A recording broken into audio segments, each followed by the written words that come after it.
Chapter 13. The Treasure. The graze on Hiccup's chest was actually deeper than he had realized in the terror of the moment. It would leave a scar that would stay with him for the rest of his life as a reminder of a morning spent on the Isle of the Scullions. And his right arm was dislocated from the strain of hanging from the talons of Newt's breath. Gubble put it back in its socket, a very painful process, as Gubble was not the most tender of nurses, and tore a strip off of his shirt to make Hiccup a sling for it. The hooligans gave themselves a couple of minutes to pat each other on the back and celebrate before grabbing the oars again. They were eager to leave the spooky island of the Scullions far, far behind them. It wasn't until they were within sight of the friendly cliffs of Burke that they felt safe enough to ship their oars and let Lucky 13 drift for a while in the calm but misty seas while they investigated their prize. When Stoic lifted the lid of the box again, the smell had nearly gone, but underneath the treasure there were a scattering of greenish-yellow crystals which appeared to be smoking slightly, and they gave off the rotten egg stench. These were what Grimbeard had used to booby-trap the box. As soon as they came in contact with the air, they let off their smell, which then alerted the Scullions, a very effective and deadly defense of his treasure. And what a treasure it was! Alvin could not speak for at least 3 minutes. He stood there, eyes popping, picking up object after object and stroking it, letting his hands run lovingly through the coins. "Of course, 10% of the treasure shall be yours," boomed Stoic the Vast, sticking his belly out in pride at his own generosity. "You are too kind, dearest Stoic," murmured Alvin when he could say anything at all. "Hang on a minute," interrupted Baggybum the Beerbelly. "Firstly, I want to acknowledge that Snotlout found the treasure." Acknowledged," said Stoic the Vast reluctantly. Hiccup knew he should be thankful to be alive, but he was unspeakably miserable. He knew what all this was going to mean. Hiccup, although the son of the chief, was not the true heir to the Hairy Hooligans. The true heir was Snotlout, who had always been bigger, faster, more brilliant than Hiccup at everything.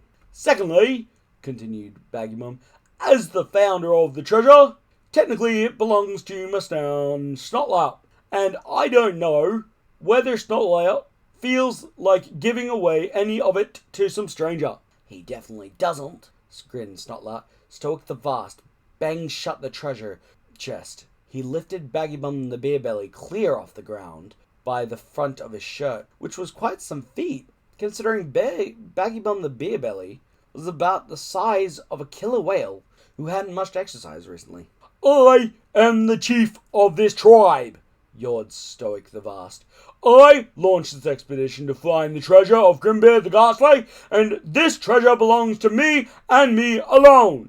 Baggybum the Beerbelly gave Stoic a quick jab in the kidney, which made Stoic drop him sharpish. He yelled right back at Stoic's face. "Well, maybe you've been chief of this tribe a little too long, big brother. Maybe this is the sign from the gods. It's time you retire. What did that prophecy say about the heir finding the treasure? My son is the heir. Maybe that just makes me the chief of the tribe instead of you." "No!" yelled Stoic, stamping his foot. "I am the chief." "I'm not." "I'm too." They grabbed each other by the shoulders and were carrying out a staring contest, the horns of their helmets locked together like a couple of rutting slugs. "Niff off," said Stoic with quiet and sinister emphasis. "No, you niff off," replied Baggybum. "No, you niff off." You, etc., etc., etc. While all this was going on, nobody noticed Alvin doing something rather strange.